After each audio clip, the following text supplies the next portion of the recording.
இந்த நாளுக்காய் ஸ்தோத்திரம். கர்த்தாவே, இந்த நாள்ல நீங்க எங்களோடு பேசும்படியாய் நாங்கள் செபிக்கிறோம். கரம் கூப்பி உங்களுடைய பாதத்துல வந்து அமருகிறோம் சுவாமி. இந்த வார்த்தை கொண்டு நீங்க எங்களோடு பேசுங்க. இந்த வார்த்தை எங்களை வாழ வைக்கும். இந்த வார்த்தை தான் எங்களை வடிவமைக்கும். ஆண்டவரே, உங்க வார்த்தை தான் ஆண்டவரே உமக்கு உகந்த பலியாக எங்களை மாற்றும். ஆண்டவரே, இந்த வார்த்தைக்கு நாங்கள் செவி சாய்க்க கர்த்தர் எங்களுக்கு அனுகிரகம் செய்ய, புரிந்து கொள்ள ஆவியானவர் உதவி செய்யுங்க. இயேசுவின் நாமத்தில் பிதாவே, ஆமென். அல்லேலூயா. கர்த்தர் ரொம்ப நல்லவரா இருக்கிறார். அவர் கிருபை என்றும் உள்ளது. அவர் நல்லவர். ஆமென். இப்ப இன்னைக்கு என்ன காரியங்களை குறிச்சு நம்ம பார்க்க போறோம்னா, நான் உங்க மத்தியில சொன்ன மாதிரி இந்த ஆவியானவரை குறிச்சு நான் பேச போறேன். ஆவியானவரை குறித்ததான நல்ல வெளிப்பாடுதான் உங்க வாழ்க்கையை மாற்றும். அந்த புரிதல் தான் உங்களை ஒழுக்கத்துக்குள்ள கொண்டு வரும், உங்களை உண்மைக்குள்ள கொண்டு வரும், உடைய எல்லா விதமான தெய்வீக குணாதிசயங்களோடு கொண்டு வரும். ஆவியானவரை குறித்து அறிதல் சரியான அறிவு இல்லைன்னா வாழ்க்கை சரியா அமையாது. நீங்க வாழுற வாழ்க்கை உங்களுக்கு விரக்தியா இருக்கும். நீங்க உங்களுக்கும் பிரயோஜனமா வாழ மாட்டீங்க, மற்றவங்களுக்கும் பிரயோஜனமா வாழ மாட்டீங்க. ஆமென்.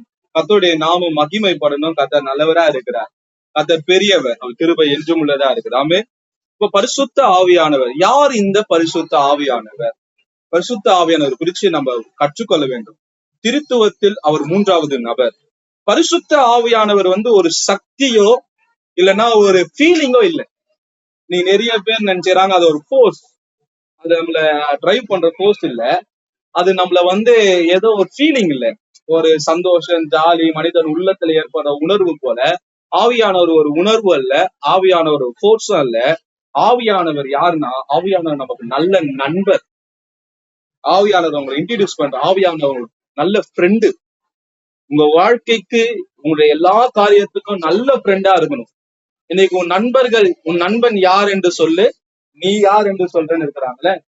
உங்க நண்பர்கள் யார் எனக்கு தெரியாது, ஆனா இன்னைக்கு நான் உங்களுக்கு இன்ட்ரடியூஸ் பண்றேன். பரிசுத்த ஆவியானவர் நல்ல நண்பர், மிக சிறந்த நண்பர். உங்க வாழ்க்கையை சீர்படுத்தி ஸ்திரப்படுத்தி உங்களை தேவனுக்கு முன்பாக கொண்டு போய் நிறுத்துவதற்காகவே வந்தவர். ஆமே. நாம் அவரிடம் நட்பு பாராட்டது எந்த அளவுக்கு நீங்க விரும்புகிறீங்களோ தெரியல, நம்ம கூட நட்பா இருக்கணும் தான் அவருடைய விருப்பமே. வானத்துல பிதாவின் இடத்திலிருந்து நமக்காகவே வந்தவர் அவர் தான். நம்ம கூட ஃப்ரெண்ட்ஷிப் இருக்குது. என்ன பண்ண, நம்மோட ஃப்ரெண்டா இருப்பதற்காக வந்தவர். நம்மோட எதிர்த்து வந்தவர் ஃப்ரெண்டா. வேதம் சொல்லுகிற உண்மையை நான் உங்களுக்கு சொல்றேன். பிதா நம்ம மேல அன்பா இருக்கிறார். எத்தனை பேர் நம்புறீங்க? பிதா இயேசு கிறிஸ்து உங்க மேல அன்பா இருக்கிறார். எத்தனை பேர் நம்புறீங்க? 3வது சொல்றேன், அதே போல ஆவியானவரும் உங்க மேல ரொம்ப அன்பா இருக்கிறார். பிதாவாகிய தேவன் மனிதர்களை அன்பு கூர்ந்ததுனால இயேசுவை பூமிக்கு கொடுத்தார். இயேசு மனிதர்களை அன்பு கூர்ந்ததுனால அவர் தம்மையே கொடுத்தார். இயேசு பரலோகத்துக்கு போய் அவன் அன்பு கூர்ந்த நிமித்தம் ஆவியானவர் சொல்றாரு, நீங்க போயிட்டீங்க, இயேசு போன இடம் வெறுமையா இருக்கிறது, ஜனங்களை சரியான வழிக்குள்ள நடத்துவதற்கு ஆள் இல்ல. ஆவியானவர் தாமே கடந்து வந்தார் பெந்தகோஸ்தே நாளில. ஆவியானவர் நம்ம மேல ரொம்ப அன்பா இருக்கிறார். இப்போ பிதாவாகிய தேவன் எந்த அளவுக்கு அன்பு கூறுகிறார் என்று வசனம் சொல்லுது உண்மையோ, இயேசு கிறிஸ்து எந்த அளவுக்கு அன்பு கூறுகிறார் என்பது வேதம் சொல்லுகிறது உண்மையோ, அதே அளவுக்கு ஆழமான உண்மை என்னன்னா, ஆவியானவரும் நம்ம மேல அன்பா இருக்கிறார். நீங்க நம்புறீங்களோ நம்மளையும் உங்களை அதிகமாய் நேசிக்கிற ஒரு நபர் பூமியில ஆவியானவர் தான். நம்ம தாயை காட்டிலும், நம் தகப்பனை காட்டிலும், கணவன் மனைவி உறவை காட்டிலும், தாய் பிள்ளைகள் உறவை காட்டிலும், இந்த உலகத்துல இருக்கிற எல்லா உறவுகளை காட்டிலும் மேலான உறவை நான் உங்களுக்கு இன்ட்ரடியூஸ் பண்றேன். அவர் பேர் தான் பரிசுத்த ஆவியானவர். அவர் ரொம்ப நல்லவர், அதிகமாய் நேசிக்கிறார். ஆமே. நீங்க இதை அறிந்து கொள்ளுங்க. ரோமர் 8ஆம் அதிகாரம் 9ஆம் வசனத்துல சொல்லுது, நீங்க ரட்சிக்கப்பட்ட நாளில ஆவியானவங்களோடு சேர்ந்து வராரு. நீங்க ரட்சிக்கப்பட்ட பொழுது ஆண்டவர் உங்களுக்குள்ள வரார். வாசிப்போம் வசனம், ரோமர் 8ஆம் அதிகாரம் 9வது வசனம்.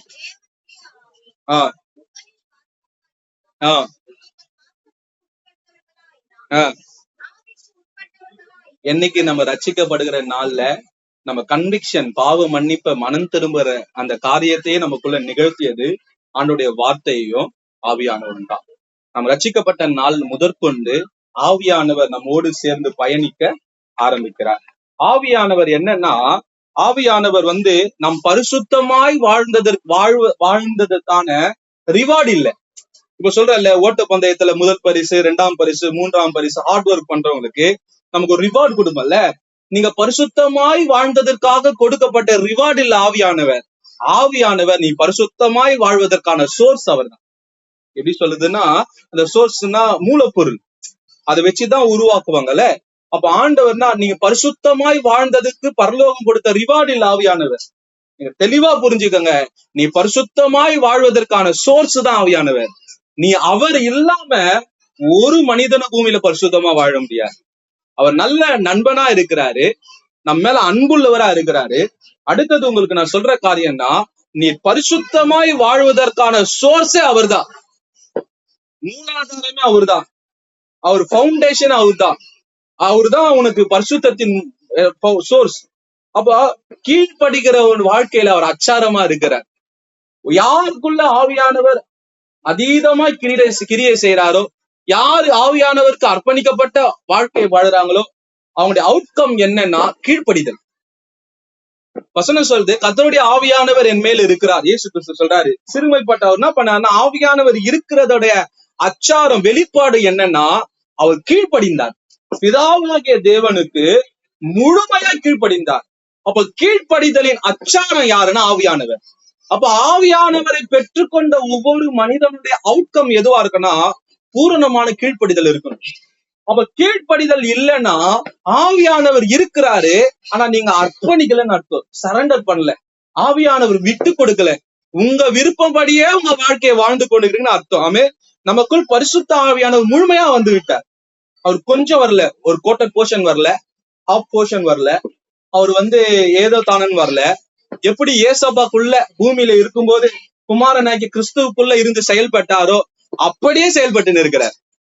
வசனம் சொல்லுது, ரோமர் 8:11 சொல்லுது, கிறிஸ்துவை மரித்தோரிலிருந்து எழப்பண்ணின அதே ஆவியானவர் அதே வல்லமையோடு அதே சக்தியோடு அதே முழு போர்ஸோடு ஆவியானவர் இயேசு கிறிஸ்துக்குள் எப்படி இருந்தாரோ அதே போலதான் நமக்குள்ள இருக்கிறார். யார் யாரெல்லாம் ஆவியானவர் பெற்று இருக்கிறோமோ அவங்களுக்குள்ள இருக்கிறார். அப்ப ஆவியானவர் கிரியை நடப்பித்தார், கிரியை நமக்குள் நடப்பித்து கொண்டு இருக்கிறார். நீங்க விட்டு கொடுக்கணும் ஆவியானவருக்கு, ஆவியானவருக்கு அர்ப்பணிக்கணும், ஆவியானவருக்கு சரண்டர் பண்ணணும். இந்த ஆவியானவர் எப்படிப்பட்டவரா நமக்குள்ள இருக்கிறார்னா, ஆதி அப்போஸ்தல காலத்துல பவுலுக்குள்ள எப்படி இருந்தார், ஆதி அப்போஸ்தல காலத்துல பேதுரோட எப்படி இருந்தார், 12 அப்போஸ்தலமார்களோடு எப்படி இருந்தார், எல்லாம் சிதறி போய் சபையை கட்டுகிற ஒவ்வொரு மனிதனுடைய பிலிப்போடு எப்படி இருந்தார், அப்பல்லோவோடு எப்படி இருந்தார், எப்படியெல்லாம் ஆதி அப்போஸ்தல காலத்துல அப்போஸ்தலர்களோடு இருந்தாரோ, எப்படி தீர்க்கதரிசிகளோடு இருந்தாரோ, எப்படி ஆவியானவர் ஞானமா சாலமோனோடு இருந்தாரோ, எப்படி ஆவியானவர் கீதமா பராக்கிரமசாலியா தாவீதோடு இருந்தாரோ, அதே போலதான் நம்மோடு இருக்கிறார். அவர் நேற்றும் இன்றும் என்றும் மாறாதவரா இருக்கிறார். அப்ப இயேசுக்குள்ள இருந்த மாதிரி தான், பேதுருக்குள்ள இருந்த மாதிரி தான், பவுலோடு இருந்த மாதிரி தான், சிம்சனோடு இருந்த மாதிரி தான், தானியலோடு இருந்த மாதிரி தான், யோசப்போடு இருந்த மாதிரி தான், சாலமோன் கூட ஆவியான ஞானமா எப்படி இருந்தாரோ அதே மாதிரிதான். அவங்க எப்படி இருந்தாரோ அதே தன்மையோடு தான் உங்களோட என்னோட ஆவியானவர் இன்னைக்கு இருக்கிறார். தயவு செய்து புரிஞ்சுக்கோங்க, ஆண்டவரை அண்டர் எஸ்டிமேட் பண்ணிக்காதீங்க, ஆவியானவரை ரொம்ப கீழ்த்தரமா யோசிக்காதீங்க. அவர் ஒரு காத்து இல்ல, அவர் ஒரு நபர், நம்மை போல மனிதன் அல்ல, அவர் தெய்வம். வசனம் சொல்லுது, மனிதனை தம் சாயலாக உண்டாக்குவோம் என்று ஆதி ஆகமத்துல ஆண்டவர் நிர்ணயம் பண்ணினார்ல. பிதாவாகிய தேவன், குமாரன் ஆகிய கிறிஸ்து வார்த்தையா இருந்தாரு, பரிசுத்த ஆவியானவர் அவங்க ஒரு பர்சனாலிட்டி, ஒரு நபர், தெய்வத்தின் ஒரு உருவம், தெய்வம் தான் அவங்க. ஆமே. அப்ப நீங்க புரிஞ்சுக்கணும், ஆவியான பரிசுத்த ஆவியானவர் நமக்குள் இருக்கிறார், அந்த தெய்வம் நம்மோடு இருக்கிறார். யாரோட இருக்கிறாரு? நீ என்னைக்கு ரட்சிக்கப்பட்ட நாள்லயோ அந்த ஆண்டவரோட தான் இருக்கிற, அந்த ஆவியானவர் தான் இருக்கிற. அப்ப நம்ம பொய் சொல்லும் போது நம்ம கூட அவர் தான் இருக்கிறார். ரட்சிக்கப்பட்டு கன்விக்ட் ஆகி மனம் திரும்பின பரிசுத்தவாட்டி பாவம் செய்கிற இடத்துல ஆண்டவர் இருக்கிறார்.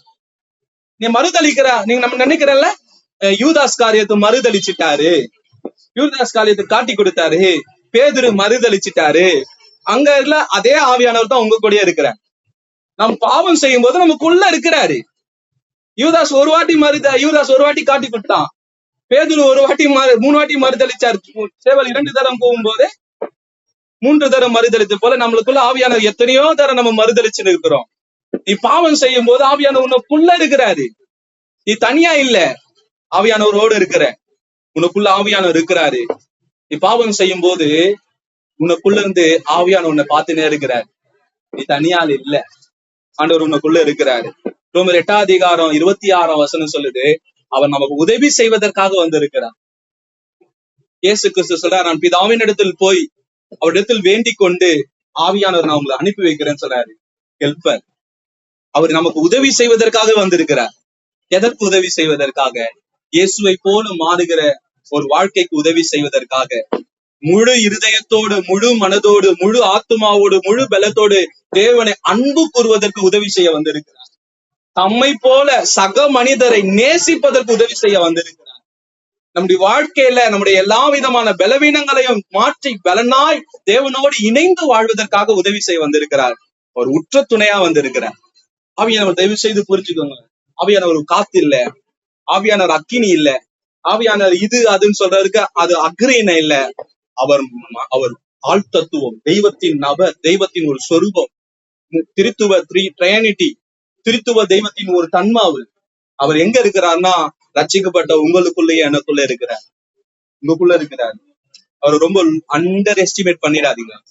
உங்களுக்கு உதவி செய்ய வந்திருக்கிறார். எதற்கு உதவி செய்ய வந்திருக்கிறார்? பரிசுத்தமா வாழ.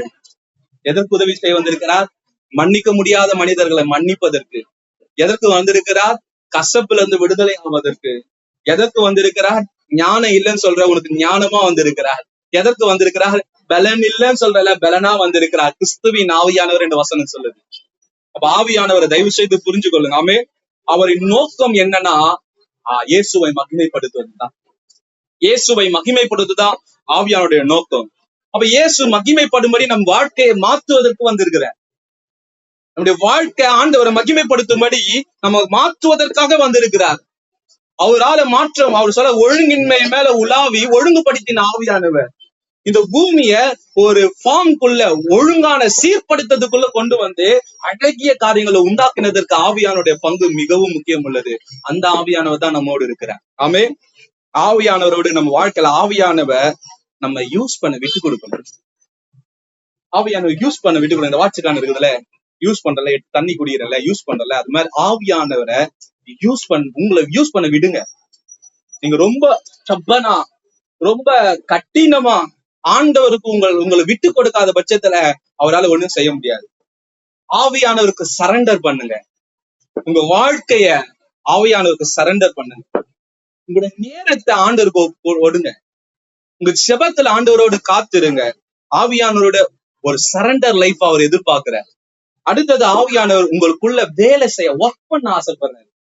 இப்போ என்ன பண்ணனா, இங்க குப்பையெல்லாம் கூலமா இருக்குது, ஒழுங்கின்மையா இருக்குது, டெஸ்டா இருக்குது. சுத்தம் பண்ற ஒரு ஆள் வந்தா அவங்க எப்படி ஒர்க் பண்ணுவாங்க? அதே மாதிரி ஆவியானவர் நமக்குள்ள வந்து நமக்கு இருக்கிற ஒழுங்கின்மையெல்லாம் சரி செய்ய வந்திருக்கிறார். ஆமே. நம்முடைய வாழ்க்கையை சீர்படுத்த வந்திருக்கிறார். அப்போ சரண்டர் பண்ணாம அவரால் ஒர்க் பண்ண முடியாது. ஆண்டவர் நீங்க இந்த காரியத்துல தலையிடாதீங்கன்னு சொல்லிட்டு ஆண்டவரால தலையிட முடியாது. ஆண்டவர் உங்களை இயேசுவை போல மாத்த வந்திருக்கிறாரு. ஒரு சிற்பி செதுக்குறது, சிற்பி தெரியுமா? சிற்பி ஒரு கல்லுல ஒரு உருவத்தை செதுக்குவாங்கல்ல. இப்ப நான் ஒரு பதப்படுத்தப்படாத ஒரு கல்லு போல என் வாழ்க்கை, என் உருவத்துல இயேசுவை கொண்டு வருவதற்காக என்னில் ஒர்க் பண்ற சிற்பி தான் ஆவியானவர். எனக்கு தேவையில்லாத பகுதியெல்லாம் எடுக்கிறார். எனக்கு தேவையான வடிவத்தை கொடுக்கிறார். ஆண்டவரை போல என் வாழ்க்கை மாறுவதற்காக எனக்கு உதவி செய்வதற்கு ஒரு நண்பர் இருப்பாருன்னா அவர் தான் ஆவியானவர். இந்த ஆவியானவரை நீங்க அசட்டப் பண்ணிடாதீங்க. ஆமே. அப்ப ஆவியானவர் அடுத்தது நம்மோடு சேர்ந்து நடக்க விரும்புகிறார். நீங்க சொல்றீங்களா, என் கூட காலமெல்லாம் என்ன நடக்க உண்மையான உறவு. நான் யோசிச்சிருந்தேன், உண்மை இல்லாத உறவுகள் மத்தியில வாழ்ந்து கொண்ட நேரத்துல உண்மையான உறவா யாரு வருவான்னு காத்திருக்கும் போது ஆண்டவர் இருக்கிறார். ஆவியானவர் சொல்ற, வாழ்நாள் எல்லாம் என் ஜீவன் இந்த உலகத்தை விட்டு போற வரைக்கும் உண்மையா ஒரு நட்பு இருக்குமானா, துரோகம் செய்யாத ஒரு நட்பு இருக்குமானா அது ஆவியானுடைய உறவு தான். நான் சொல்ல, வாழ்நாளெல்லாம் என் கை கோர்த்து நடக்க ஆண்டவர் விரும்புகிறார். உங்க கை கோர்த்து நடக்க விரும்புகிறார். நம்ம வேற யாரோட கையை கேட்கிறோம், வேற யாரோடு நடக்க விரும்புகிறோம், வேற யாரோட பேச விரும்புகிறோம். அது சாத்தியம் இல்லாத ஒரு காரியம். வாழ்நாள் எல்லாம் நம் கூட கை கோர்த்து நடக்க ஒரு நண்பராய் ஆவியானவர் வர ஆசைப்படுற. அதுக்குதான் வந்திருக்கிறாரு. இன்னைக்கு நம்ம விட்டு கொடுப்போமா?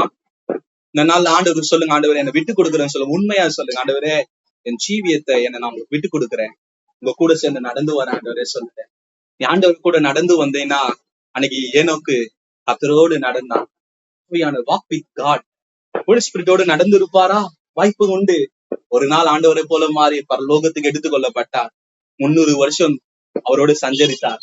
அதே மென்மையான தெய்வம் உங்களோடவும் என்னோடவும் சஞ்சரிக்க ஏக்கமா காத்து நிற்கிறார், ஏக்கப்படுறாரு. சொல்லுங்களேன், ஒரு பிள்ளை குழந்தைங்களா அம்மா பார்க்கலாம் அப்பா பார்க்கலாம் ஏங்கல்ல, ஆவியானவர் உங்களுக்காக எனக்காக ஏங்குற. ஆண்டவர் பேச மாட்டீங்களா? ரொம்ப நாள் ரட்சிக்கப்பட்டு எத்தனை நீங்க ரட்சிக்கப்பட்டீங்க தெரியல, ரட்சிக்கப்பட்ட நாள்ல இருந்து உங்க கூட பேசணும்னு காத்திருக்கிறாரு. அவரை மியூட் மோட்ல போட்டு வச்சுக்கிறீங்க. அவர் சத்தத்துக்கு நீங்க செவி சாய்க்க மாட்டீங்க. அவர் உங்க கூட உலாவ உங்களோட அன்பு கூர்ந்து சம்பாஷணை செய்ய, உங்களோட ஒரு உறவுக்காக காத்து நிற்கிறாரு, ஏக்கமாகிறாரு. உங்க மனசுல ஒரு லோன்லெஸ், ஒரு தனிமையான ஒரு காரியம், ஒரு இனம் புரியாத சோகம் இருக்குதான். அது என்ன காரணம்னா, இந்த ஆவியானவர் இயங்குறார் உங்க கூட பேச. ஆமே, அல்லேலூயா. இந்த ஆவியானவர் தான் கிறிஸ்தவ வாழ்க்கையில நம்ம லீட் பண்ணவே முடியும். வசனம் சொல்றது, எவன் தேவனுடைய ஆவியினால நடத்தப்படுகிறானோ அவன் தேவனுடைய புத்திரன் என்னப்படுவான். அவர் உங்களை நடத்த ஆவியானவர் விரும்புறாரு. நீ நடக்க வேண்டிய பாதையில உன்னை நடக்கவும், நீ பேச வேண்டியது என்னவோ, நீ செய்ய வேண்டியது என்னவோ, உன் வாழ்க்கையில ஒவ்வொரு நல்ல முடிவையும் அவர் உனக்காக எடுக்க விரும்புகிறார். உன்னை லீட் பண்ண விரும்புகிறார், லீட் பண்ண விரும்புகிறார், லீட் பண்ண விரும்புகிறார். ஆவியானவர் ரொம்ப கரியா பேசுவாரு. நான் உண்மையா நடந்த சம்பவம், தாமஸ் ராஜ் பாஸ்டரோட மெசேஜ் நான் கேட்டிருந்தேன். அவங்க சொன்னாங்க, அவங்க ஒரு நாள் பட்டாபுரம்ல மீட்டிங் போக போறாங்க, ஒரு கன்வென்ஷன் மீட்டிங். அப்போ ஈவினிங், காலையில சண்டே சர்வீஸ் ஈவினிங் பேச போகும்போது தெளிவா ஒரு சத்தம் கேட்டுச்சான், பெட்டர் மார்க்ஸ் லைட் எடுத்துக்கோன்னு சொல்லிட்டான். என்னதான் பெட்டர் மார்க்ஸ் லைட்? அவர் சொல்லாராம், அவரு ஏதோ சத்தம்னு போயிட்டாராம். திரும்ப தெளிவா கேட்டுச்சான், பெட்டர் மார்க்ஸ் லைட் எடுத்துக்கோன்னு சொன்னான். அவர் அப்படியே அசால்ட்டா வெளியே வந்துட்டாராம். வண்டியில ஏறி உட்காந்து ஸ்கூட்டர் ஸ்டார்ட் பண்ணும்போது கேட்குதான், பெட்டர் மார்க்ஸ் லைட் எடுத்துக்கோன்னு. அவரு சோம்பேறித்தனம் பட்டுட்டு அவர் போயிட்டாராம். பட்டாபுரம் உள்ள போகும்போது பார்த்தா அந்த ஏரியா ஃபுல்லா கரண்டே இல்லையா. அப்போ போன் இல்லாத காலம், அப்போ செல்போன் இல்லாத காலம், நம்மளால கம்யூனிகேட் பண்ண முடியாது. அப்போ அவரு போகும்போது அந்த பட்டாபுரமே இருட்டா இருக்குதான். ஒரு வாரமா கரண்ட் இல்லையா, பவர் இல்லையா. அப்போ அந்த சபைக்கு போகும்போது சபையே இருள் மூடி இருக்குதான். சபையே என்ன இருக்குதான், இருள் மூடி இருக்குதான். அப்போ இது யாரோட தவறு? அவருடைய சத்தத்தை கேட்காது. அவ என்ன இது கூட பேசுவாரு. அங்க வெளிச்சம் இல்லைன்னு சொல்லிட்டு தொடர்பு கொள்ள அந்த பாஸ்டரால முடியாம இருக்கலாம், இவரால போன் பண்ணி கேட்க முடியாம இருக்கலாம். ஆவியானவர் அங்கே இருக்கிறாரு. ஆவியான எங்க இருக்கிறாரு? பெட்டர் மார்க்ஸ் எடுத்துன்னு போ, அதான் உனக்கு உபயோகப்படும். உனக்கு உபயோகமானதை உன்னோடு பேச அவர் காத்து கொண்டு இருக்கிறார். உங்களுக்கு புரியுதா? உங்களோட பேசுகிறவர் நீ அறியாத காரியத்தை உன்னை விலக்கி காட்ட ஆசைப்படுறாரு. உனக்கு மறைவான காரியம் என்னன்னே தெரியாது, நாளைக்கு என்ன நடக்க போகுதுன்னு தெரியாது. உன் வருங்காலங்களை குறித்து அறிந்த தெய்வம் உன்னோடு பேச விரும்பி கொண்டு இருக்கிறார். அதுதான் ஆவியானவர். ஆமே, ஆவியானவர் குறிச்சு நீங்க புரிஞ்சுக்கொள்ளீங்கன்னா இந்த ரெவலேஷன் உண்மையா உங்க வாழ்க்கையை மாற்றும். ஆமே, கர்த்தர் உங்களோடு நடக்க விரும்புகிறார். அவரோடு உள்ள நெருக்கமான உறவு தான் நம்மளை சீர்படுத்தும், நம்மளை சரியான பாதையில நடத்தும். அப்ப உண்மையா ஒரு கிறிஸ்தவ வாழ்க்கையில சீரான வாழ்க்கை வாழலையா, ஒழுங்கான ஒரு வாழ்க்கை வாழலையா? என்ன காரணம்னா, நீங்க யோசிச்சு பார்த்தீங்கன்னா அந்த மனிதன் தேவனோடு உறவுல இல்லைன்னு அர்த்தம். ஆமே, இந்த மனிதன் தேவனோடு உறவுல இல்லைன்னு அர்த்தம். தேவனோடு சரியான உறவு அந்த மனிதன் இருக்குமானா அவன் வாழ்க்கை சீரா இருக்கும். தேவனோடு உறவு சரியா இருக்குமானா அவன் ஒழுக்கம் உள்ளவனா இருப்பான். அப்போ ஒரு கிறிஸ்தவன், ரட்சிக்கப்பட்ட கிறிஸ்தவன், சபைக்கு வர கிறிஸ்தவன், ஊழியம் செய்கிற கிறிஸ்தவன் சீரான வாழ்க்கையும் சீரில்லாத வாழ்க்கையும் ஒழுக்கக்கேடான ஒரு வாழ்க்கையை வாழ்கிறான்னா என்ன காரியம்னா, ஆவியானவரோடு உண்மையாக தொடர்பு இல்லாத மனிதன், தன் நேரத்தை ஒழுங்காக ஜெபத்துல செலவிடாத மனிதன், தன்னுடைய நேரத்தை ஒழுங்காக வேத வசனத்தோடு செலவிடாத மனிதன், தன்னுடைய செவிய ஆவியானோட வார்த்தைக்கு செவி சாய்க்காத மனிதன், தன்னுடைய நடக்கையில ஆண்டவருக்கு கீழ்ப்படியாத மனிதன், இவன் தான் கிறிஸ்தவ வாழ்க்கையில எப்படி இருப்பானா ஒழுங்கின்மையான ஒரு வாழ்க்கை வாழ். ஒழுங்கின்மையை ஒழுங்குபடுத்துவதற்கு ஒரு ஆவியானவர், அவருடைய சத்தத்துக்கு செவி சாய்க்கலன்னா நம்ம வாழ்க்கை ஒழுங்கா இருக்காது. ஒழுக்கக்கேடிலும் ஒழுக்கக்கேடா மாறிடும், கேடிலும் மிக கேடா மாறிடும். சீர்படுத்த வந்தவரையே நம்ம அசட்டை பண்ணிட்டோம்னா நம்ம வாழ்க்கை ரொம்ப கஷ்டமா மாறிடும். ஆமே, அப்போ நான் அவரின் பிரசனத்தில் கொஞ்சம், அவரு பிரசனத்துக்காக நம்ம கெஞ்சி கெஞ்சி கேட்கணும்னு அவசியம் இல்லை. மறுபடியும் பிறந்தவர்களோட பிறப்புரிமை தான் அவருடைய பிரசன்னம். அவர் நமக்குள்ள இருக்கிறார். அந்த உணர்வு உங்க வாழ்க்கையில இல்லைனாலே பிரச்சனை தான். ஆண்டவர் உங்க கூட இருக்கிறார் நினைச்சு பாருங்க, நாங்க போய் பேச முடியாது. நினைப்பு இல்ல, அது வாழ்க்கை. உண்மையா இருக்கிறாரு. அப்ப அந்த உணர்வு இல்லாதன்னு தான் நம்ம தீமை செய்யறோம், பாவம் செய்யறோம், சொல்வதற்கு கூச்சப்படுகிற காரியங்களை செய்யறோம். மற்ற மனிதர்களுக்கு தெரிஞ்சா அவமானப்பட அந்த அவமானப்படுகிற காரியங்களை செய்யறோம். ஏன் செய்யறேன்னா யாரும் இல்லைன்னு நினைச்சுன்னு செய்யறோம். யாரும் இல்ல ரட்சிக்கப்பட்ட ஒவ்வொரு கிறிஸ்தவனோடு ஆவியானவர் இருக்கிறார், வாழ்ந்து கொண்டிருக்கிறார். அவர் தெய்வம், அவர் தெய்வம். அந்த தெய்வம் எப்படி பிதாவாகிய தேவன் இருக்கிறாரோ, எப்படி கிறிஸ்து இருக்கிறாரோ, அதே மாதிரி பரிசுத்த ஆவியானவர் இன்று உங்களுக்குள்ளேயே எனக்குள்ளே இருக்கிறார். இந்த நினைப்பு இல்லாதவர்கள் அவர் உணர்கிற உணர்த்தை நெடுகவே தங்கள் இருதயத்தை கடினப்படுத்தி கொண்டிருக்கிற ஒரு மனிதனுடைய வாழ்க்கையில தான் பாவத்தை துணிகரமாய் செய்து கொண்டு. ஆமென். அவர் நம்மோடு எப்பொழுதும் இருக்கிறார் என்பதை உறுதியான உணர்வு தான் நம்ம வாழ்க்கையில ஒரு போல்ட்னஸ் தரும், தைரியத்தை கொடுக்கும். மனுஷனுக்கு பயப்படக்கூடாது. இன்னைக்கு பயப்படாத கீழ்ப்படியாமன் பிள்ளைகளை போல சொல்ல, நீதிமான் சிங்கத்தை போல கர்ஜிக்கிறான் என்று வசனம் சொல்லுத. அந்த கர்ஜிக்கிற ஒரு திட நம்பிக்கை யாருக்கு உண்டாகனா, ஆவியானவர் நம்மோடு இருக்கிறார் என்ற போல்ட்னஸ் இருக்கிறவங்களுக்கு தான். அவன் எந்த பிசாசுக்கும் பயப்பட வேண்டிய அவசியம் இல்லை, எந்த மந்திரவாதத்துக்கும் பயப்பட வேண்டிய அவசியம் இல்லை. எத்தனை ஆயிரம் பிசாசு ஒரு மனிதனுக்குள்ள இருந்தாலும் அவன் கை கொடுக்கும் போது அவனுக்குள் இருக்கிற பெரியவர் அது ஓடும், அவனை விட்டு ஓடும். இன்னைக்கு கிறிஸ்தவர்கள் என்ன பயப்படுறாங்கன்னா, அவனுக்குள்ள இருக்கிற பிசாசு எனக்குள்ள வந்துருமான்னு பயப்படுறாங்க. இல்ல, எனக்குள்ள இருக்கிற ஆவியானவரை கண்டு அவனுக்குள்ள இருக்கிற எத்தனை ஆயிரம் பிசாச ஓடும். அதுதான் பரிசுத்த ஆவியிலே நிறைந்திருந்த இயேசு கனசரத்து பட்டணத்துக்கு போகும்போது லேகியோன் பிடித்த மனிதர் வரும்போது, என்னை வேதனைப்படுத்த ஏன் வந்தீர் கேட்டான். ஆவியானவரால பிசாசுக்கு தான் வேதனை தவிர பிசாசுனால் ஆவியான இருக்கிற மனிதனுக்கு வேதனை இல்லை. இப்ப நம்முடைய வாழ்க்கையை குறிச்சு கொஞ்சம் ஆராயுங்க. உங்களுக்குள்ள இருப்பவர் யார்? 6000த்துக்கு அதிகமான பிசாசுகளும் உனக்குள்ள இருக்கிற ஆவியானவர் கண்டு பயப்படும். விழுந்து போன எல்லா தூதர் கூட்டமும் முழு நரகமே எதிர்த்து வந்தாலும் ஆவியானவர் சக்திக்கு முன்னாடி எதிர்த்து நிற்க முடியாது. கோடிக்கணக்கான மந்திரவாதிகள் செய்து பில்லி சூனியம் ஏவல் மாந்திரிகம் பண்ணாலும் கிறிஸ்தவனை ஒண்ணும் பண்ண. அதனால சொல்ற யாக்கோபுக்கு விரோதமான மந்திரவாதம் இல்லை, இஸ்ரவேலுக்கு விரோதமான குறி சொல்ல. ஏன்னா கர்த்தருடைய ஆவியானவர்களோட விளங்குச்சா? எதை புரியுது? அப்ப இந்த ஆவியானவரை பெற்றிருக்கிற நாம் ரொம்ப நல்லவர்களா இருக்கணும். நம்ம நல்லவர்களாக மாற்ற ஆண்டவர் வந்திருக்கிறார். நாம் அவருடன் ஒரே ஆவியா இருக்கிறோம் என்பது வேதம் சொல்லுகிறது. என்னைக்கு அவரை ஏற்றுக்கொண்டோமோ அவரும் நம்ம ஒன்னாயிட்டோம். அவர் ஆவியும் நம்ம ஆவியும் ஒரே ஆவியா மாறிச்சு. ஆமென். அவருடைய ஆவியும் நம்மளுடைய ஆவியும் ஒன்னஸா மாறிச்சு. ஆவியானோட நம்ம இணைந்துட்டோம். இப்ப இந்த ஆவியானவர் யாருன்னா, அவர் ஜீவ தண்ணீரின் ஊற்று. யோவான் 7:38 சொல்லுது, அவர் ஜீவ தண்ணீரின் ஊற்று. வசனம் சொல்லுது, நீங்க வாசிச்சுன்னா, இந்த நதி பாயிர இடம் எல்லாம் மச்சங்கள் பிழைக்கும். இந்த நதி பாஞ்சிச்சுன்னா வனாந்தரம் வயல்வெளி ஆகும். இந்த நதி பாய்ச்சுன்னா கேடான இடம், ரொம்ப ஒரு நாசமான இடம், சீர்கட்ட இடம் சிறப்பாய் மாறும். அப்ப அந்த நதி எங்க இருக்குதுன்னா உங்களுக்குள்ள இருக்குது. இந்த நதி போற இடமே செழிப்பாய் மாறும்னா, இந்த நதி போற இடமே ஒழுங்காய் மாறும்னா, இந்த நதி போற இடத்துல ஜீவராசிகள் பிழைக்கனா, இந்த நதி உருவாகிற இடமே நமக்குள்ளதான் இருக்கு. நமக்குள்ள இருந்து ஊற்றுக்கண் பெருக்கெடுக்கிற அந்த ஆவியான நமக்குள்ள இருக்கிற. அப்ப நம்முடைய வாழ்க்கை செழிப்புல இல்லைன்னா, நம்முடைய வாழ்க்கை ஆவிக்குரிய விதத்துல ஒழுங்கா இல்லைன்னா, நம்முடைய வாழ்க்கையில பிழைப்புக்கு ஏற்ற காரியங்கள் இல்லைன்னா, நம்ம வாழ்க்கை சரியா இல்லைன்னா, அந்த ஊற்றுக்கண்ணோடு நமக்கு தொடர்பு இல்லைன்னு அர்த்தம். ஆமே. எத்தனை பேருக்கு புரியுது? வசனம் சொல்லுது, இயேசு பிதாவின் இடத்துல பர்சன், அவர் ஒரு நபர்.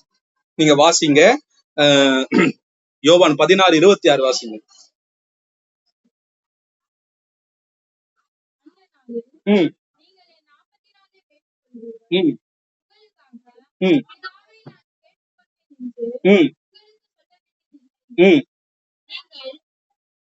15:26 வருஷம்.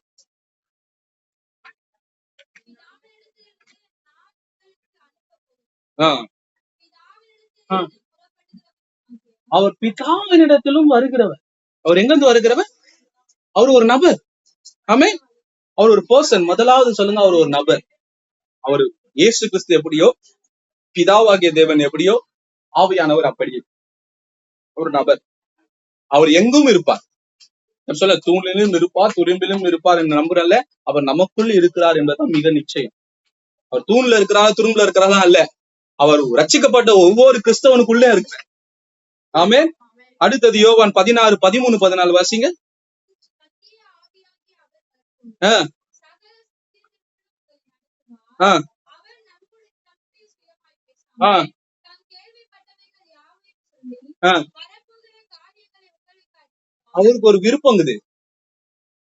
இப்போ ஒரு மனிதனா இருந்தா உங்களுக்கு ஒரு விருப்பம் இருக்குதுல்ல, சொல்ல எனக்கு ஒரு ஆசை இருக்குதுல்ல, அவருக்கு ஒரு விருப்பம் இருக்குது. அவர் ஒரு பர்சன், அவருக்கு ஒரு சித்தம் உண்டு, அவருக்கு ஒரு விருப்பம் உண்டு. என்னன்னா பிதாவினிடத்தில் நமக்கான பிளான நம்ம வாழ்க்கையில கொண்டு வந்து நிறைவேற்றது அவருடைய விருப்பமா. அப்புறம் வசனம் சொல்லுது, நீங்க வாசிங்கன்னா அப்போஸ்தலர் 8ஆம் அதிகாரம் 29வது சொன்னா, ஆவியானவர் வாய்ஸ், அவர் சத்தம் பேசுவார். வாசிங்க அந்த வசனம்.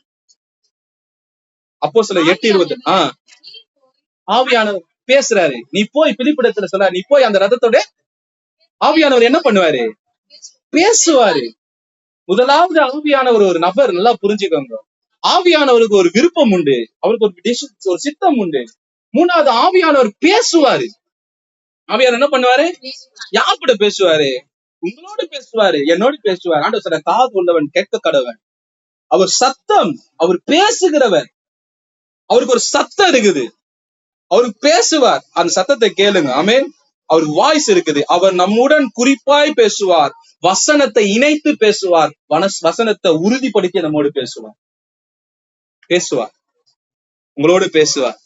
ஆவியானவர் உங்களோட பேசுறாரா? உங்களோட பேசிக்கொண்டு இருக்கிறாரா? இந்த நிச்சயத்தை தயவு செய்து உண்டு பண்ணிக்கிறது. ஆமென்.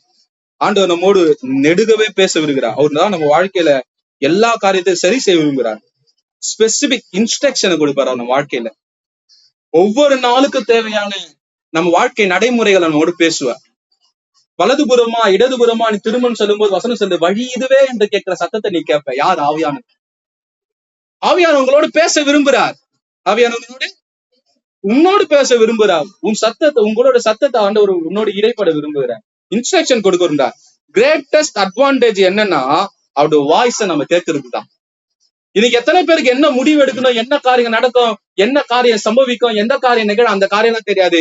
மிகப்பெரிய அட்வான்டேஜ் என்ன தெரியுமா? வானத்தையும் பூமியும் படைத்த அந்த தெய்வம் ஆள் தத்துவத்தில் ஒரு நபர் உன்னோடும் என்னோடு பேச விரும்புகிறார். அல்லேலூயா. ஆண்டவர் பேசுறாருங்க. நான் சொன்னேன்ல, வானத்திலும் பூமி அவரை போல வல்லமை இல்ல, அவரை போல அதிகாரம் அவர் நம்மோடு பேச விரும்புகிறார். அவர் நம்மோடு பேசுவார். ஆமென். 1 கொரிந்தியர் 12ஆம் அதிகாரம் 1ஆம் வசனம் சொல்லுது, அவர் வரங்களை தருகிறவரா இருக்கிறார். இவர் உங்களுக்கு தேவையான காரியங்களை அவர் கொடுக்கிறவரா இருக்கிறார். ஆமென். அவர் கொடுக்கிறவர். அவர் உங்களுக்கு என்ன பண்ணாருன்னா, அவருக்கு ஒரு ஃபீலிங் இருக்குது, அவருக்கு ஒரு உணர்வு இருக்குது. அவருக்கு என்ன இருக்குது? உணர்வு இருக்குது. ஒரு மனிதனுக்கு உணர்வு இருக்குல்ல, உணர்வு இல்லாத மனிதன் ஜடம் பணம்னு சொல்லுவாங்க. அப்ப இவரு யாருன்னா, அவரு ஒரு உணர்வு உள்ளவன், அவருக்கு உணர்வு இருக்குது. அந்த உணர்வுள்ள ஆவியானவர் தான் நம்மோடு இருக்கிறார். ஆமென். ஆவியானவர் நமக்கு மீட்பு நாளுக்கு வசனம் சொல்லுது, மீட்பு நாளுக்கு என்று முத்திரையாக பெற்ற ஆவியானவரை நீ துக்கப்படுத்தாத என்றார். நீ துக்கப்படுத்தாங்க. அப்ப பாவம் செய்யும் போது என்ன மனிதனுடைய வாழ்க்கையில நடக்குன்னா, ஆவியானவர் போக மாட்டாரு, ஆவியானவர் துக்கப்படுவாரு. நீங்க சொல்லுங்களே, என் இருதயம் சுக்குனரா உடைச்சிட்டாங்க, அந்த வார்த்தையில சொல்லுவீங்களே, அந்த செயலினால, அந்த நம்பிக்கை துரோகத்தினால என் இருதயம் வெடிக்கிற மாதிரி வலிக்குதுன்னு சொல்றீங்களே, இதெல்லாம் ஃபீலிங்ஸ், ஸ்ட்ராங் ஃபீலிங். அப்ப நீங்க செய்கிற ஒவ்வொரு பாவ செயலும் ஆண்டுடைய இருதயத்தை, ஆவியானுடைய இருதயத்தை உடைக்கும், பிரேக் பண்ணும். அதான் வசனம் சொல்றது. இங்க ஒரு டிரான்ஸ்லேஷன், அவர் சாரோ துன்பத்துக்குள்ள நடத்துவீங்கன்னு சொல்றாரு. நீங்க மீட்கப்படும் நாளுக்கென்று முத்திரையாக கொடுக்கப்பட்ட அந்த ஆவியானவரை நீ துக்கப்படுத்தாதன்னு ஆண்டவர் சொல்றாரு. சொல்ற, நீங்க துக்கப்படுத்துறீங்க, உங்க செயல்கள் ஆண்டவரை துக்கப்படுத்த முடியும். உங்களோட செயல்கள் ஆண்டவருடைய இருதயத்தை உடைக்க முடியும். நான் சொல்ல, நம்ம நல்லா இருக்கணும்னு, நம்ம சீரா இருக்கணும்னு, நம்ம சிறப்பா இருக்கணும்னு, நம்முடைய நன்மைக்காகவே வந்த ஒருத்தரை துக்கப்படுத்துகிறது மனித குலம் ரொம்ப மோசம், ரொம்ப மோசம். சென்சிட்டிவான ஆவியானவர் உங்க நன்மைக்காக வந்தார். உனக்கு என்ன முடிவு எடுக்கணும்னு தெரியல, முடிவை எடுக்க உதவி செய்ய வந்தார். உனக்கு பலவீனத்துல பலனா இருக்க வந்தார். உனக்கு உண்மையான உறவுகள் இருக்கிற உண்மையான உறவை வந்தார். பாவம் செய்கிற ஒவ்வொரு மனிதனும் ஆண்டோடைய இருதயத்தை உடைக்கிறாங்க, பிரேக் பண்றீங்க. உங்க இருதயத்தை உடைச்சா அவங்களுக்கு எவ்வளவு கஷ்டமா இருக்குமோ, அதை காட்டில அதிக கஷ்டம் ஆண்டவருக்கு இருக்கு. என்று சொல்றாரு, என்னை துக்கப்படுத்தாத, என்னை துன்பப்படுத்தாத, பரிசுத்தாவின் நம்முடைய கீழ்ப்படியாமையினால உடைஞ்சு போயிடும். அவர் எதை சொல்றாரு ரொம்ப இம்பார்ட்டன்ட். யாருடைய பிரயோஜனத்துக்காக பேசுவாரோ நம்முடைய பிரயோஜனத்துக்காகவே பேசுவார். யாரு பாவத்துல சிக்கி கொள்ளக்கூடாது, ரொம்ப கஷ்டத்துல சிக்கி கொள்ளக்கூடாது, துன்பத்துல சிக்கி கொள்ளக்கூடாது, வேதனையில சிக்கி கொள்ளக்கூடாது, நீ ஏதோ ஒரு இக்கட்டுல மாட்டி துன்பமும் அவஸ்தையும் படக்கூடாதுன்னு நம்மோடு பேசுறாரு. அவர் வார்த்தைக்கு நீ கீழ்ப்படியாத போது அவர் ரொம்ப உடைஞ்சிடுவார். நல்லது அங்க போவாத, குழி இருக்குது விழுந்துருன்னு சொல்லுவாரு. இந்த பாவத்தை செய்யாத நீ மாட்டிப்பேன்னு சொல்லுவாரு. இந்த காரியங்களை செய்யாத உனக்கு பெரிய பெரிய ஆபத்து வரும்னு சொல்லுவார். ஆண்டவர் தெளிவா பேசும் பொழுது அவர் கீழ்ப்படியாமையினால அவர் உடைஞ்சிடுவாரு. நம்ம தலையில ஆச்சு போல, ஐயோ ஆண்டோடைய சத்தத்தை கேட்காம இவ்வளவு பெரிய இக்கட்டுக்கு வந்துட்டேனே. ஆண்டவர் அங்கே ஆச்சு போல, நான் சொன்னேனே நீ கேட்கலையா. ஆண்டவர் அழுவார், ஆண்டவர் துக்கம் கொண்டாடுவார், துக்கமா இருப்பாரு. இன்னைக்கு கிறிஸ்தவர்கள் ரட்சிக்கப்பட்டு ஞானஸ்தானம் எடுத்த ஒவ்வொரு மனிதரும் வாழ்க்கையிலயும் ஆவியானவர் சிரிச்ச மாதிரி இல்லைங்க. எனக்கு சபையில எத்தனையோ பேர் ஞானஸ்தானம் எடுத்துட்டு ஆவியானவர் பெற்றுக்கொண்டு மனம் திருந்தல் ஏற்றுக்கொண்டு அந்நிய பாஷை பேசின்னு உட்கார்ந்து இருக்கிறீங்க. உங்களுடைய அசுத்தமான வார்த்தையினால் ஆண்டவர் துக்கப்பத்தின்னு இருக்கிறார். உங்களுடைய புறங்கூறுதல் வார்த்தையினால் ஆண்டவர் ஆண்டவரை துக்கப்படுத்தின்னு இருக்கிறீங்க, உடைச்சு வச்சுட்டீங்க. நம்முடைய பாவ செயல்களால் அவர் உடைந்து போயிடுவார்.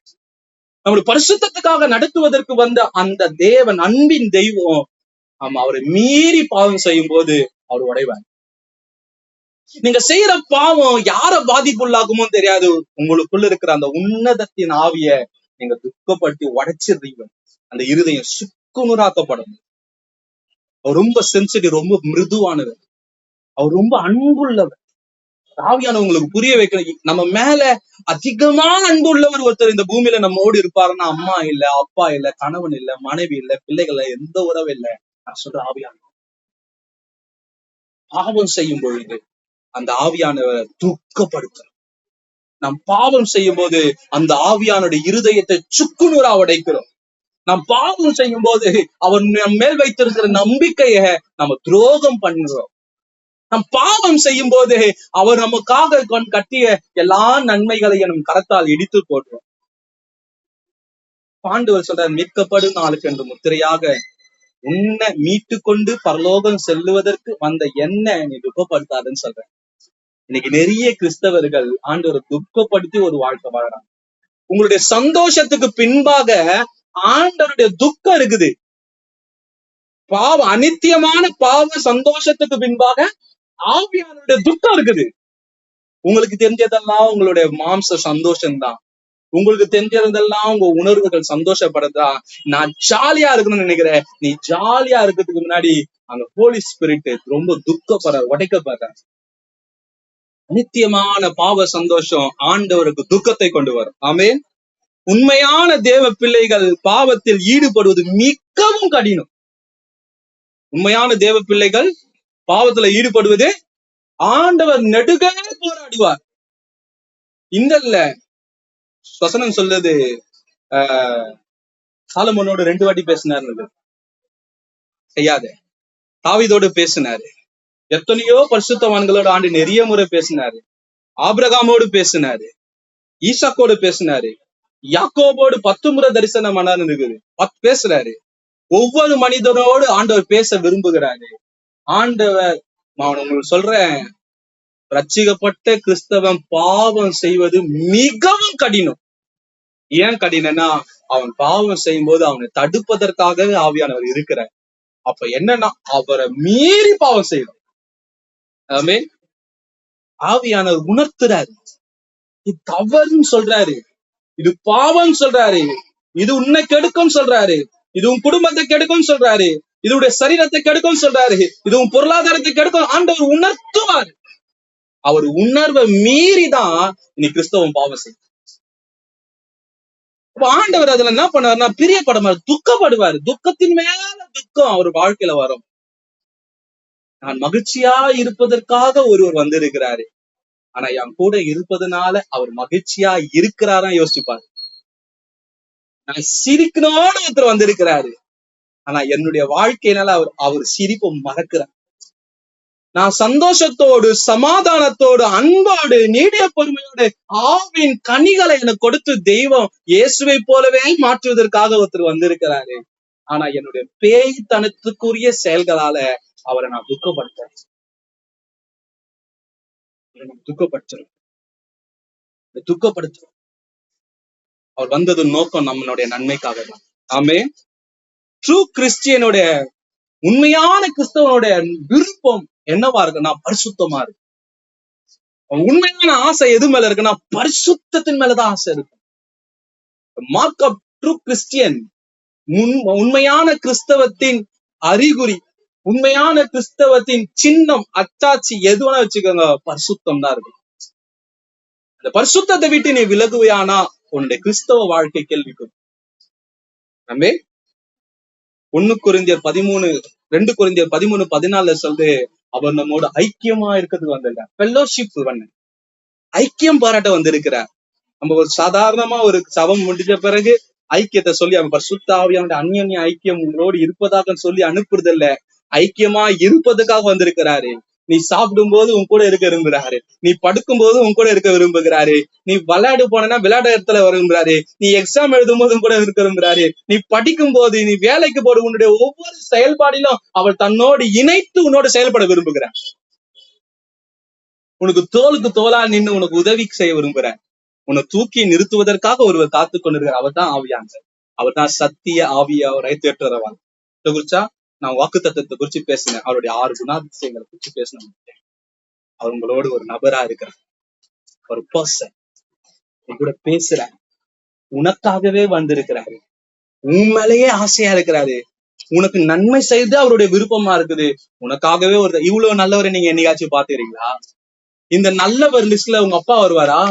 இந்த நல்ல லிஸ்ட்ல உங்க அம்மா வருவாங்களா? இந்த நல்லவர் லிஸ்ட்ல இந்த காரியங்கள் அவங்களுடைய ஃப்ரெண்ட்ஸ் சர்க்கிள் வருமா? இல்ல நீங்க கல்யாணம் பண்ண போற வருமா? இல்ல கல்யாணம் பண்ணவங்க வருவாங்களா? யாருமே வர மாட்டாங்க. அவர் ஒருவர் தான் இவ்வளவு நல்ல குணாதிசயத்தை கொண்டு உனக்காகவே வந்திருக்கிறார். ஆமே. இந்த ஹோலி ஸ்பிரிட் கடவுள் அவர் உன்னோடு பேச விரும்புகிறார். அவர் தான் ஆதியாகமம் 1ஆம் அதிகாரத்துல இருந்து வெளிப்பட்ட கடைசி அதிகாரம் வரைக்கும் அவர் இருக்கிறார். நான் உங்களுக்கு கர்த்தருக்கு சித்தமான அந்த காரியத்தை ஒரு நாள் உங்களோட நான் பேசுறேன். ஆவியானவர் தான் நமக்குள்ள நம் நன்மைகளை உருவாக்குற சக்தியா இருக்கிறார். ஆமே. அவர் ஆம்னிபோர்டன், அவர் ஆம்னிபர்சன், அவர் எங்கும் சர்வ வியாபி, அவர் சர்வத்திலே இருக்கிறவர், அவர் எங்கும் இருப்பார், அவர் நமக்காகவே வந்திருக்கிறார். ஆமே. இந்த திருத்துவத்தின் 3ஆம் நபரை தயவு செய்து துக்கப்பட்டாதீங்க. அவர் நம்மோடு நெருங்கிய உறவு கொள்வதற்கு தயவு செய்து நேரம் செலவு, உங்க டைம் செய்து நீங்க போயிட்டு உங்களுக்கு போயிட்டு இந்த யூடியூபோட நீங்க ஸ்பெண்ட் பண்ண டைம் இருக்கும். உங்க போன்ல போய் நீங்க எந்த ஆப்ல எவ்வளவு நேரம் டைம் ஸ்பெண்ட் இருக்கும் அதுல போய் பாரு. ஆண்டவரோடு ஜெபிச்ச நேரத்தை பாரு, ஆண்டவரோடு உறவாடின நேரத்தை பாரு, ஆண்டவரோடு உனக்கு இருக்கிற பழக்கத்தை பாரு. நீ ஆண்டவரோட பேசி எவ்வளவு நாள் ஆச்சு? நீ ஜெபம் பண்ண உட்காந்து, உண்மையா ஜெபம் பண்ண உட்காந்து ஆண்டவரோட இணைஞ்சு எவ்வளவு நேரம் ஆச்சு? உண்மையா நீ ஆண்டவரை சேர்ந்து ஆராதனை பண்ணது எவ்வளவு நாள் ஆச்சு? உண்மையா வசனத்துக்கு செவி சாய்க்கிற நாள் எவ்வளவு நாள் இருந்தது? உண்மையா இரவு பகல் வேதத்தில் தியானமா இருக்கிற மனுஷன் பார்க்க எவ்வளவு நாள் நீ வேத வசனத்துல தியானமா இருந்த? உன் யோசனை எதுல இருந்தது? உன் யோசனை வசனத்துல இருந்ததா? உன் யோசனை பாவத்துல இருந்ததா? உன் யோசனை ஆண்டவர் மேல இருந்ததா? உன் யோசனை மனிதர்கள் மேல இருந்ததா? உன் யோசனை அழியாத தெய்வத்தின் மேல இருந்ததா? உன் யோசனை அழிகிற சகல காரியங்கள் மேல இருந்ததா? டைம் எதோட நீ அதிகமா செலவு பண்ண? ஆண்டவர் சொல்ற, ஸ்பெண்ட் உன்னோட விலையேற பெற்ற அந்த டைமை விலையேற பெற்ற தேவனிடத்துக்கு கொடு. ஆண்டவரோட நேரத்தை கொள்ளுது. ஆண்டோடைய ப்ரொடெக்ஷன். ஆண்டவர் சொன்னாரு, வாழ்க்கையில ஆவியின் கனிகள்லாம் நிரப்பப்பட ஒரே வழினா தெரியுமா? ஆவியானவரோட நேரம் கொடுக்குறதுதான். நீ பரிசுத்தமா வாழ்வதற்கும், நீ மகிழ்ச்சியாய் வாழ்வதற்கும், நீ அன்பாய் வாழ்வதற்கும், நீ தாழ்மையாய் வாழ்வதற்கும், நீ ஒழுக்கமாய் வாழ்வதற்கும், நீ உண்மையாய் வாழ்வதற்கும் நிறைய பாயிண்ட்லாம் இல்ல. ஒரே வழி, ஆண்டவரோடு உனக்கு, ஆவியானவரோடு உனக்கு இருக்கிற தொடர்பு தான். ஆவியானவரும் உனக்கு தொடர்பு தான் அதை நிர்ணயிக்கும். ஆவியானவரோட நான் தொடர்பே வச்சுக்க மாட்டேன், ஆண்டவரோட நான் டைமே ஸ்பெண்ட் பண்ண மாட்டேன், ஆனா நான் பரிசுத்தமா வாழ்வேன்னா அது கேலி, அது ஏமாத்து தன்மை, அது உங்களே நீங்களே வஞ்சிக்கிறீங்க. ஆமே. அப்ப ஆண்டவர் சொல்ற அப்பை அவருடைய ஆண்டவருடைய பிரசன்னத்துல தரித்து இருக்க சொல்றாரு. ஆண்டவர் பிரசன்னத்துல என்ன பண்ண சொல்றாரு? தரித்து இருக்க சொல்றாரு. அபாய்ட் பண்ணு, என்னோட பிரசனத்துல நீ அமர்ந்துரு. ஆண்டோட பிரசனத்துல இருந்தாரு மோசே, ஆவியானோட ஆழ்ந்த உணர்வுல இருந்தாரு. கோபக்காரன் மோசே, பரலோகம் சாட்சி கொடுக்கிறது, பூமி எங்கும் சாந்த குணம் வந்தது. எப்படி அந்த சாந்தம் வந்துச்சுன்னா ஆவியானுடைய நெருங்கிய உறவு. தேவ பிரசன்னத்துல அந்த சாந்தம் உருவாச்சு. அந்த கோபம் உள்ள மோசே சாந்த குணம்லாம் எங்க உருமாற்றம் அடைந்தார், எங்க டிரான்ஸ்பர் ஆனார்னா, எங்க மறுரூபம் ஆனார்னா தேவ பிரசன்னத்துல. அததான் சொல்லுது, ஒரு கட்டை, உயிரற்ற கட்டை, வாதுமை மர கட்டை அது வாதுமை மரங்கள், அது பழம் வந்து இலை வந்து எல்லாம் வந்துச்சு. எப்படின்னா தேவ பிரசனத்துல நீ துளிர்விக்கப்படுவ. உன் நல்ல குணம் உற்பத்தி ஆகுற இடம் அவனுடைய பிரசன்னம். ஆக்ஷன்லயோ நடிப்பு தன்மையில நல்ல குணம் வராது. நல்ல தன் குணங்கள் உருவாகிற இடம் தேவனுடைய பிரசன்னம், தேவ பிரசன்னம். ஆமென். அவர் சொல்றேன், அவர் வந்து நம்ம விண்ணப்பத்தின் ஆவி, அவர் நமக்குள்ள இருந்து போதிக்கிற ஆவி, அவர் பவர் ஆஃப் காட், அவர் வொர்ஷிப் பண்ண எல்லா காரியம், ஒரு மனுஷன் கிறிஸ்தவனா வாழ்வதற்கு என்னென்ன காரியம் வேணுமோ எல்லாமே அவரிடத்துல தான் இருக்குது. எல்லாமே அவரிடத்துல தான் இருக்குது. நான் உங்களுக்கு சொல்றேன், ஒரு அதிர்ச்சியான காரியங்கள் உங்களோட பேசுறேன். அவருக்கு உணர்வு இருக்குது. அவருக்கு என்ன இருக்குது? அந்த உணர்வை நீங்களும் நானும் தான் துக்கப்படுத்துறோம். நான் சொல்றது ரொம்ப கஷ்டமான காரியம். அவருக்கு உணர்வு இருக்குது, அவருக்கு ஸ்ட்ராங் ஃபீலிங் இருக்குது. அந்த ஃபீலிங்க யார் தெரியுமா அவரை துக்கமா ஆக்குறா தெரியுமா? நீங்களும் நானும் தான். ரட்சிக்கப்பட்ட கிறிஸ்தவன் தான். ரட்சிக்கப்படாத கிறிஸ்தவன் ஆண்டவர் துக்கப்பட்டல, ஆவியானவர் துக்கப்பட்டல. மீட்கப்படும் நாளுக்கென்று உங்களுக்குள்ள எனக்குள்ளே வந்தார் தெரியுமா? நீங்களும் நானும் தான் ஆண்டவர் துக்கப்படுத்துறோம். புரிஞ்சுக்கொள்ளுங்க. அடுத்தது வசனம், அவருக்கு ஒரு சித்தம் உண்டு, அவருக்கு ஒரு விருப்பம், வில் இருக்குது, அவருக்கு ஒரு சித்தம் இருக்குது. அந்த சித்தத்தை தடை செய்வது யார் தெரியுமா? நீங்களும் நானும் தான். உலகத்தான் அவருடைய சித்தத்தை தடை செய்யல. அவருடைய சித்தம் 100% நன்மை நமக்கு தெரியும், எனக்கு தெரியும். அவருடைய சித்தம் தான் 100% நன்மைன்னு தெரியும், உங்களுக்கும் தெரியும். ஆண்டவர் உங்க வாழ்க்கையில தீமை செய்வாரா? ஆண்டவர் தீமை செய்வாரா? ஆனா அவருடைய சித்தத்தை தடுக்கிறது யார் தெரியுமா? நீங்களும் நானும் தான். அவருக்கு ஒரு உணர்வு இருக்குது, அந்த உணர்வை உலகத்தான் உடைக்கல, அவருடைய இருதயத்தை உடைக்கிறது நீங்களும் நானும் தான். அவருக்கு ஒரு விருப்பம், ஒரு வில் இருக்குது, நம்ம குறிச்சு ஒரு தரிசனத்தோட வந்தாரு. அந்த தரிசனத்தை உடைச்சு துக்குன்றாக்குற ஆள் யார் தெரியுமா? நீங்களும் நானும் தான். அவர் வாய்ஸ் இருக்குது, அவர் வார்த்தை கொண்டு பேச விரும்புறாரு. ஏதோ ஒரு 3வது நபரோட பேசல, உங்களோட என்னோட அவர் பேசுறாரு. காலையில இருந்து நைட்டு வரைக்கும் பேசுறாரு. நீ சாப்பிடும் போது பேசுறாரு, நீ தூங்கும் போது பேசுறாரு. அவர் வார்த்தை கொண்டு பேசினே இருக்கிறாரு. அவரை அவாய்ட் பண்ணது யாரு தெரியுமா? நீங்களும் நானும்.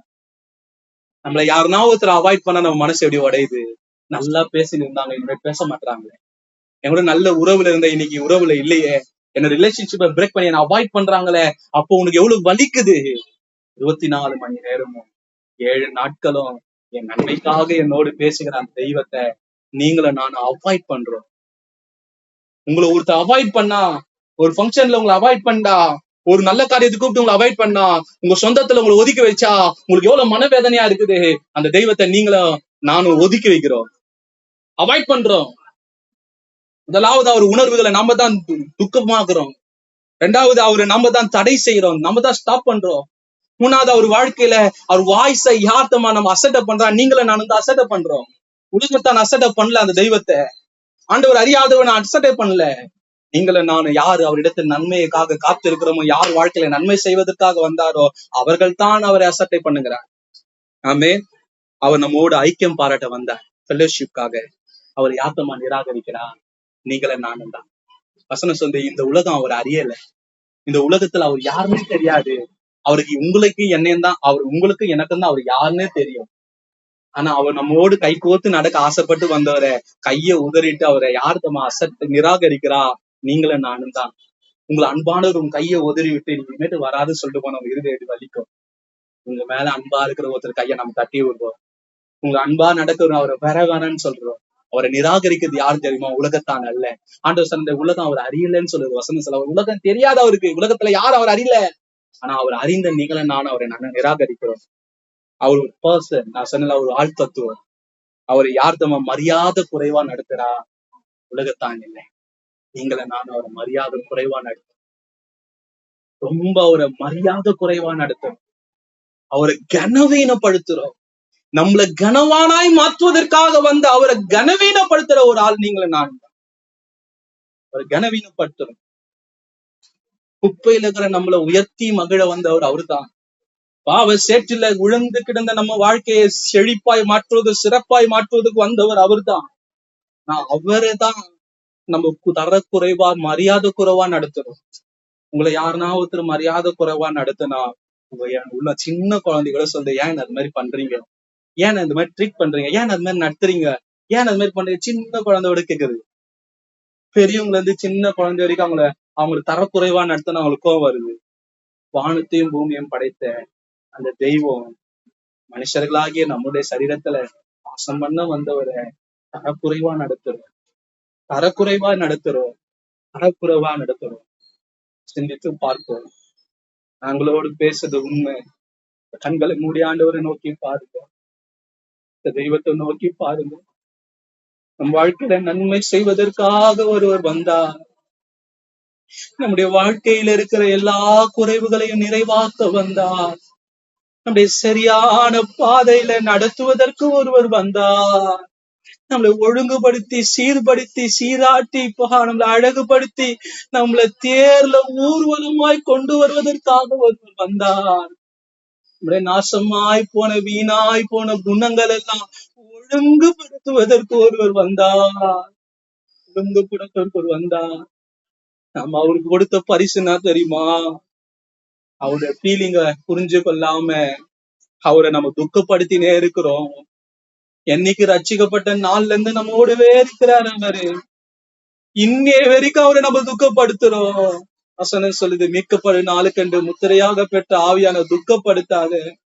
உன் பேச்சினால் அவர் துக்கப்படுறாரு, உன் தவறான யோசனையினால் அவர் துக்கப்படுறாரு, உன் தவறான செய்கையினால் அவர் துக்கப்படுறாரு, உன்னுடைய ஒவ்வொரு ஆக்டிவிட்டினால அவர் துக்கப்படுறாரு, உன் வாழ்க்கையில ஒவ்வொரு நடவடிக்கையினால ஆண்டவர் துக்கப்படுறாரு.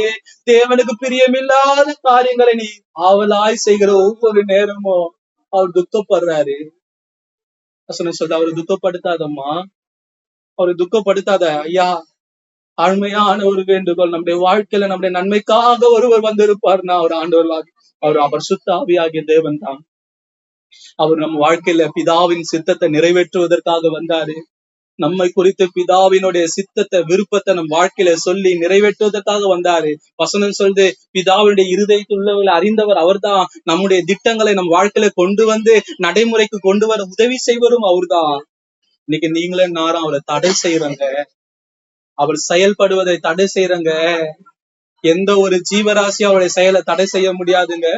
அவ்வளவு மகத்துவமும் மகிமையும் வல்லமே புரிந்த ஒருவரை யார் தடை செய்யறாருன்னா நீங்களும் நானும், கிறிஸ்தவர்களாகிய நீங்களும் நானும் தடை செய்யறோம். இந்த தெய்வத்தை தடை செஞ்சுட்டு நம்ம என்ன பண்ண போறோம்? என்ன வாரி கட்டிக்க போறோம்? என்ன செய்ய போறோம்? அவரை தடை பண்ணிட்டு அவரை மீறி ஒரு இன்பமான வாழ்க்கை வேணுமா? அவரை மீறி ஒரு அசுத்தமான வாழ்க்கை வேணுமா? அவரை மீறியா ஒரு வாழ்க்கை சொல்லுது. அவரு கூட பேசுறாரு, மெல்லிய குரல்ல பேசுறாரு. உனக்குள்ள இருந்து பாவம் செய்யும் போது கதறா தெரியுமா? செய்யாத செய்யாத செய்யாத. ஐயோ, இதுல மண்ணின்னு கதறா தெரியுமா? கசப்பு வேணாம், வெறுப்பு வேணாம். ஐயோ, உன்னோட ஒவ்வொரு வழிகளையும் அடிச்சு விடுகளை நடத்துறாரு தெரியுமா? நீ இன்னைக்கு போனா படுகொள்ள விழுந்துரும் சொல்லி உனக்காக மன்றாடி உன் காலை பூச்சி கெஞ்சாத குறையா உனக்குள்ள மன்றாடின்னு ஒருத்தர் இருக்கிறார் தெரியுமா? அவரை போய் தான் நீ அவாய்ட் பண்ற, அவரை மீறி தான் நீ செய்யற. அவர் எதை செய்ய வேணான்னு சொல்றாரோ அது உன்னுடைய நன்மைக்காக தான். அவரை மீறி செய்யற. அவரை ரொம்ப நீ அவாய்ட் பண்ணிட்டோமா? அவர் வாழ்க்கையில ரொம்ப அவாய்ட் பண்ணிட்டோமா? யார அவாய்ட் பண்ணக்கூடாதோ அவரை அவாய்ட் பண்ணிட்டு யார அவாய்ட் பண்ணணுமோ அவங்களை அவாய்ட் பண்ணாம இருக்கிறோமா? அழிந்து போற பாவ உறவுகளுக்காக, அழிஞ்சு போற அசுத்தங்களுக்காக இதை அவாய்ட் பண்ணிட்டு அவரோடு கை கோக்க வேண்டிய கிறிஸ்தவர்களாகிய நீங்களும் நானும் அவரை அவாய்ட் பண்ணிட்டு சேரக்கூடாத இடத்துல சேர்ந்துட்டோமேமா, செய்யக்கூடாத காரியங்களை செய்யறோமம்மா. ஆவியான துக்கப்படுறாரு, ஆவியான துக்கப்படுறாரு. உன்னோடு ஃபெலோஷிப் ஐக்கியமா இருக்குது வந்தாருமா, உன் கரம் பிடிச்சு உன்னோடு பேச வந்திருக்கிறாருமா. அவரை விட்டுட்டு உன்னை நரகத்துக்கு கொண்டு போற அசுத்தமான காரியத்தோட உனக்கு ஃபெலோஷிப் வந்துருச்சேம்மா. உனக்கு எடுத்து உன் குடும்பத்தை அழிக்கிற காரியத்தோட நான் ஐக்கியமா இருக்கிறியம்மா. உன் குடும்பத்தை கவிழ்த்து போடுற காரியத்தோடு நீ ஐக்கியமா இருக்கிறியம்மா. உன் பரிசுத்த வாழ்க்கைய கேள்விக்குறியாக்குற அந்த காரியத்தோட ஐக்கியமா இருக்கிறியம்மா. ஆண்டவர் அவாய்ட் பண்ணிட்டியே, ஆண்டவர் ஆவியானவர் அவாய்ட் பண்ணிட்டியே, அவரை நிராகரிக்கிறிய. பாவத்தை தானமா நீ நிராகரிக்கணும், பொல்லாத மனிதர்களை தானே நிராகரிக்கணும். ஆகாத சம்பாஷணைகளை தானே நிராகரிக்கணும். உன்னை பாவத்துக்குள்ளாகவும், நரகத்துக்குள்ளாகவும், அநீதிக்குள்ளாகவும், அசுத்தத்துக்குள்ளாகவும், ஒழுக்கக்கேடுக்குள்ளாகவும் உன்னை நடத்துற உன் நற்பெயரை கெடுக்கிற அந்த காரியத்தை தானமா நீ நிராகரிக்கணும். நல்ல பேரை கொடுக்க வந்தவரை நிராகரிக்கிறியம்மா. உன் குடும்பத்தை சீர்படுத்த வந்தவரை நிராகரிக்கிறியம்மா. உன்னை ஒழுங்குபடுத்த வந்தவரை நிராகரிக்கிறியம்மா. அவரை துக்கப்படுத்திட்டியம்மா. ஆண்டவர் சாரின்னு ஒரு வார்த்தை கேட்டு மனம் திரும்புவியா? ஆண்டவர் சொல்றாரு, அவர் ஒரு பர்சன்ங்க, உன் கூட இருக்கிறார்ல, அவரை மரியாதை குறைவா நீ நடத்திட்டிய. அவரை மரியாதை குறைவா நடத்திட்டிய. உன்னை யாருன்னா மரியாதை குறைவா நடத்தினா உனக்கு எவ்வளவு துக்கமா இருக்குது. வானத்தையும் பூமியும் படைத்து, சர்வ அதிகாரம் படைத்து, கத்தத்துவங்களும் எல்லா விதத்திலும் சிறந்தவரை ஒருத்தர நானும் மனிதர் வசனம் சொல்லுது, மண்ணென்று ஆண்டவர் நினைவு கூறுகிறார். இந்த மண்ணு அவரை போயிட்டு ஒரு மாதிரி தரக்குறைவா, மரியாதை குறைவா நடத்துத. உனக்குள்ள இருந்து பூமி குறுகி, உனக்குள்ள ரொம்ப துன்பப்பட்டு ஒருத்தர் இருக்கிறார் தெரியுமா? அவர் தான் அந்த ஆவியானவர். இன்னைக்கு அவர் சத்தத்தை கேட்பியா? இன்னைக்கு அவருடைய குரலை கேட்பியா? இன்னைக்கு அவருடைய குரலை நீ கேட்பியா? இன்னோட பேசுகிறது அவர் தானே. இந்த நாள்ல அந்த ஆவியானவருடைய பற்றி நீ அறிஞ்சு கொள். உனக்காகவே வந்திருக்கிறார், உனக்காகவே வாழ்ந்து கொண்டிருக்கிறார். ஆண்டவரே எனக்கு உதவி செய்யுங்க ஆண்டவரே சொல்லுங்க. ஆண்டவரே எனக்கு உதவி செய்யும் ஆண்டவர் சொல்லுங்க. என்னை மன்னித்து மனம் இறங்குங்கன்னு சொல்லுங்க. எனக்கு மன்னித்து மனம் இறங்குங்கன்னு சொல்லுங்க. எனக்கு ஒரு 2வது வாய்ப்பை கொடுங்க ஆண்டவரே. உம்மோடு நான் உண்மையாய் ஒரு வாழ்க்கை வாழ்வேன் என்று சொல்லுங்க. செகண்ட் சான்ஸ கேளுங்க. ஆண்டவரே உதவி செய்யுங்க. இயேசுவின் நாமத்தில்